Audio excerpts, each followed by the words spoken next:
દિવસે ઉમરેઠનો એક બ્રાહ્મણ સુદામા જેવો દરિદ્ર હતો. બીજા હરિભક્તો શ્રીજી મહારાજની મહાપૂજા કરે, થાળ કરીને જમાડે.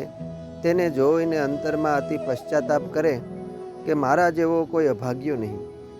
કેમ કે આ મનુષ્ય દેહે કરીને સર્વે ભગવાનનો થાળ કરે છે અને પૂજા કરે છે, જેથી એમના મોટા ભાગ્ય છે એમ સંકલ્પ કર્યા કરે. કારણ કે તે વખતે ઉમરેઠમાં શ્રીજી મહારાજ પધારીને ખૂબ સુખો આપી રહ્યા હતા. એક દિવસે આંબલાની ઉત્તર દિશા તરફ આવેલા કૂવા પાસે ગામમાંથી લોટ માંગી લાવીને કલાડામાં રોટલો કરીને લાખા લૂણીની ભાજી લોટામાં ભરીને બેઠો થકો ભગવાન શ્રીહરિનું સ્મરણ કરતો હતો. એના સંકલ્પને જાણીને મહારાજે મધ્યાહન સમયે સુતારની ઓરડીએ પોઢ્યા હતા. તે એકદમ ઉઠીને બ્રહ્મચારીને કહ્યું કે આપણો લોટો લાવો, મારે નાહવા જવું છે. વળી કહ્યું કે લોટો લાવો, અમારે તો બહાર જવું જ છે. એમ કહીને સત્વરે ઉઠીને મોજડીઓ પહેરીને ચાલ્યા.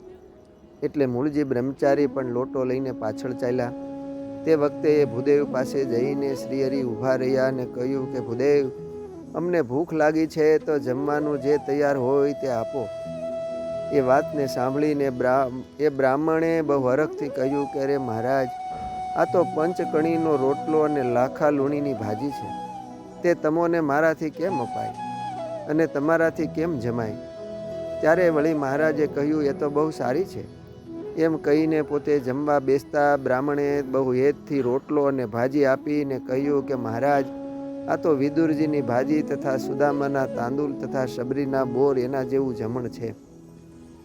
પછી રોટલો અને ભાજીને જમીને ચડું કરીને જળપાન કર્યું.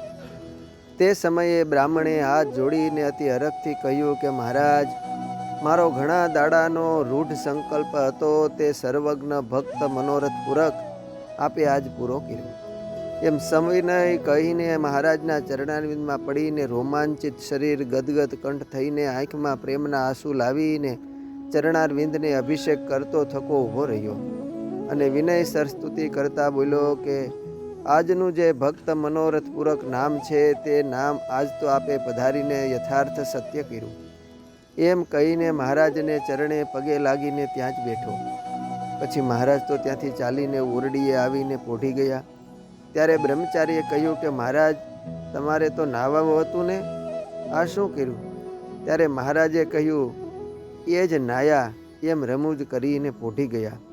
અસ્તુ. જય સ્વામિનારાયણ. સત્સંગ સાગરના મોતીમાંથી.